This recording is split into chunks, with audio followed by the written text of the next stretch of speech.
Just as human beings are gifted creative artists when it comes to increasingly convoluted and complex ways of lying, from bending the truth to inventing the truth to even stabbing the truth in the back, we're just as creative in our ways of being quote-unquote honest. In this video, we're going to cover a few different systems of thought, each with their own classifications of various levels of so-called honesty.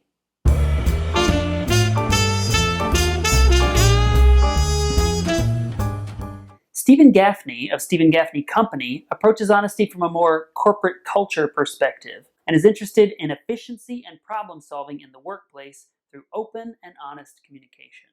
Gaffney's first level is called reactive honesty. So you ask, I tell.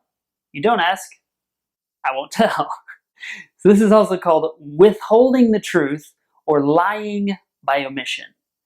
The second level is called proactive honesty. So there's a problem you don't know about, and I'm here to tell you about it. It's pretty straightforward.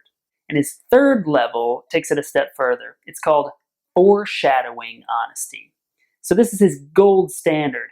There's no immediate problem, but I see a potential issue down the line, and I want to bookmark that. So these three levels clearly have a hierarchical structure, and he says that most companies default somewhere around the first level. So people aren't flat out lying and cheating each other, but operating at the level of withholding any and all important information until you ask me for it has some pretty serious problems. For example, I see we're running low on supplies, and I know that we'll definitely need them for a big event coming up.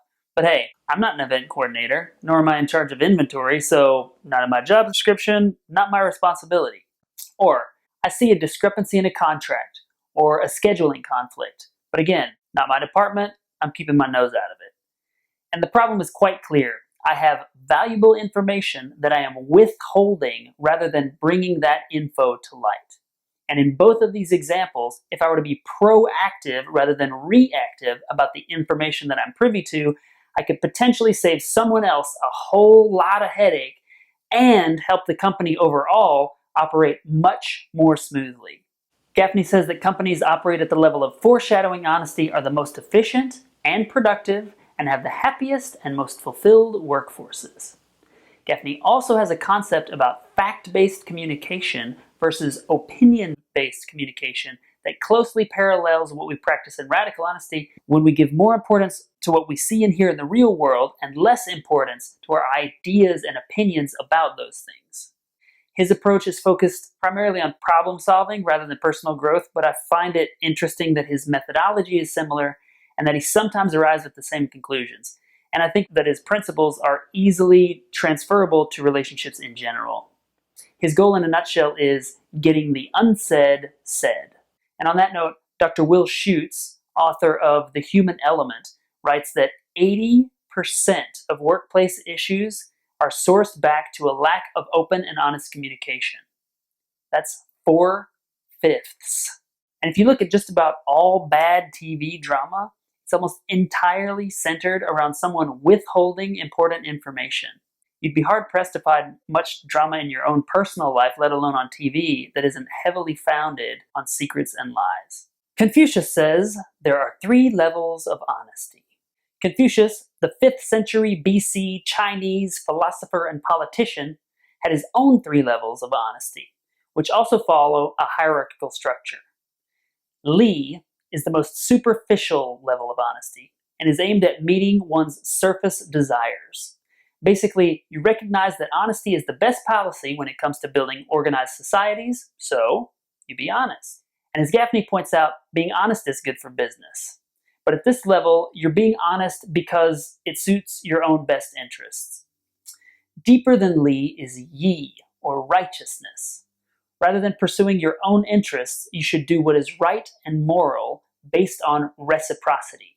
For example, since your parents spend the first 3 years of your life raising you, you spend 3 years mourning them after they die. At this level, you're honest about your obligations and duties, even if nobody else is around to watch you. The third level, Ren, is Confucius' version of the golden rule. Treat your inferiors as you would want your superiors to treat you. He believes that virtue is based upon harmony with others and a recognition of the honest reality that eventually, Even powerful people will come under the power of others. For example, in old age, we will eventually rely on our children to take care of us. It's interesting to note that there's a strong emphasis on the element of time in Confucius' system of honesty.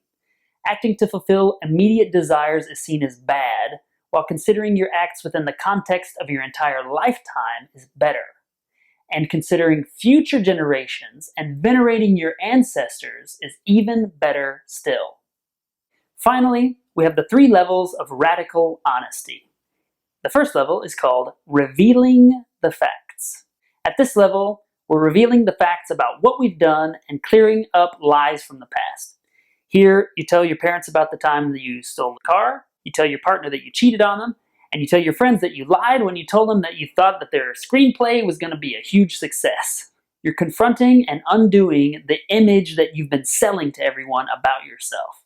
Not everybody is up for this challenge, but eventually you've said everything that needs to be said, and you bask in the sweet relief and freedom of having gotten everything off your chest.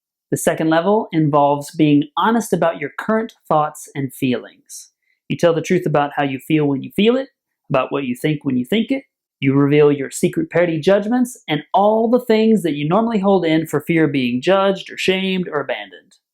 At this level, you confront your learned habits of manipulating, strategizing, and having secret plans. This is challenging work, and we can all benefit from practicing this with a group. And at this level, the work is never done, because the truth is always changing from moment to moment. The third level is called exposing the fiction, and it's about demythologizing yourself. So you tell everyone you're full of shit and you know it, and you even tell them in detail how you go about being full of shit. You admit that you really don't know who you are, and that you developed your whole act in order to not appear lost. So this is a broader level of truth-telling that exposes your whole game. You start this process by acknowledging being a secret hero in your own mind, by praising yourself openly rather than trying to manipulate others into praising you. You brag about the things that you pretend that you don't care about. And to work your way through this level, you have to admit all of this and go through all the little nasty feelings that come up when you do it. There ain't no 2 ways about it. If you haven't ever really embarrassed yourself, then you're not working at this level, and you probably know diddly squat about real transformation. And I like to highlight that this system differs from those of Gaffney and Confucius in that there's no hierarchy here. Operating at one level is no better or worse than operating at another, and in reality, these levels don't even really exist. There's just a useful way for us to think about our behavior and hopefully to encourage us to invite more experimentation into our lives. So, if you'd like to experiment with being more honest in your life, you can sign up for our online course called How to Get Over Shit and Be Happy, or you can join us for an in-person workshop or get some one-on-one coaching.